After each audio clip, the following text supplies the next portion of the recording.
അലൈക്കും വറഹ്മത്തുള്ളാഹി വബറകാതുഹു. ഒരു വിശ്വാസി എപ്പോഴും തൻ്റെ ഏറ്റവും വലിയ ശത്രുവിനെ കുറിച്ച് ബോധവാനായിരിക്കും. തിരുനബി സല്ലല്ലാഹു അലൈഹി വസല്ലം പറഞ്ഞു, ഇന്ന ഇബ്ലീസ യളഉ അർശഹു അലൽ മാഹ്. പിശാച് അവന്റെ സിംഹാസനം അവൻ വെള്ളത്തിൽ സ്ഥാപിച്ചിരിക്കുകയാണ്. സുമ്മ യബ്അസു സറായാഹു, തന്റെ അനുയായികളെ ജനങ്ങളിലേക്ക് അവൻ പറഞ്ഞേക്കും. ഫഅദ്നാഹും മിൻഹു മൻസിലതൻ അഅളമുഹും ഫിത്ന.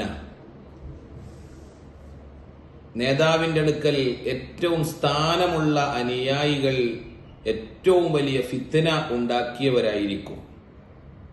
യജീഉ അഹദുഹും, അവർ ഓരോരുത്തരും വരും. ഫയഖൂലു ഫഅൽതു കദാ വകദാ, ഞാൻ ഇന്ന തെറ്റ് ചെയ്തു, ഇന്ന് ഇന്ന ആളുകളെ കൊണ്ട് ഇന്ന തെറ്റുകൾ ചെയ്യിപ്പിച്ചു. ഇങ്ങനെ ഓരോരുത്തർ വന്ന് പറയും. ഫയഖൂലു മാ സനഅത ശൈആ, അപ്പോഴൊക്കെ പല തെറ്റുകൾ ചെയ്യിപ്പിച്ചവരെ കുറിച്ച് പിശാച് പറയുന്നത് അതൊന്നൊന്നുമല്ല. സുമ്മ യജീഉ അഹദുഹും, അങ്ങനെ അവരിൽ ഒരാൾ വരും. ഫയഖൂലു, അവൻ പറയും, മാ തറക്തുഹു ഹത്താ ഫറഖ്തു ബൈനഹു വബൈന ഇംറഅതിഹി, ഞാൻ ഇന്ന് ഒരാളെയും അവന്റെ ഭാര്യയുടെയും ഇടയിൽ പരസ്പരം തെറ്റിപ്പിച്ചിട്ടുണ്ട്, അവരെ തമ്മിൽ പിണക്കിപ്പിച്ചിട്ടുണ്ട്. ഖാല ഫയുദ്നീഹി മിൻഹു, അപ്പോൾ ഏറ്റവും വലിയ പിശാചുക്കളുടെ നേതാവ് ഇബ്ലീസ് അവനെ അടുത്തേക്ക് ചേർത്തിരുത്തും. വയഖൂലു, എന്നിട്ട് പറയും, നിഅമ അന്ത, നീയാണ് കറക്റ്റ്, നീയാണ് ഏറ്റവും നല്ലവൻ.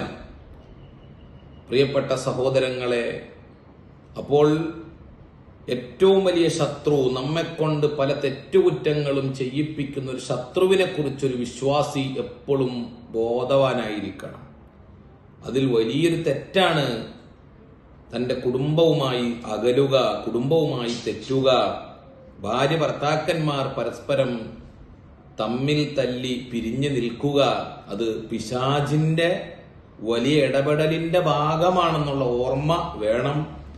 സന്തോഷത്തോടുകൂടെ ജീവിക്കണം. ഒരു വിശ്വാസി എപ്പോഴും പൈശാചിക ദുഷ്പ്രേരണകളെ കുറിച്ച് ബോധമുള്ളവരായിരിക്കും. അള്ളാഹു യഥാർത്ഥ വിശ്വാസികളിൽ നമ്മെ ഉൾപ്പെടുത്തട്ടെ. അസ്സലാമു അലൈക്കും വറഹ്മത്തുള്ളാഹി വബറകാതുഹു.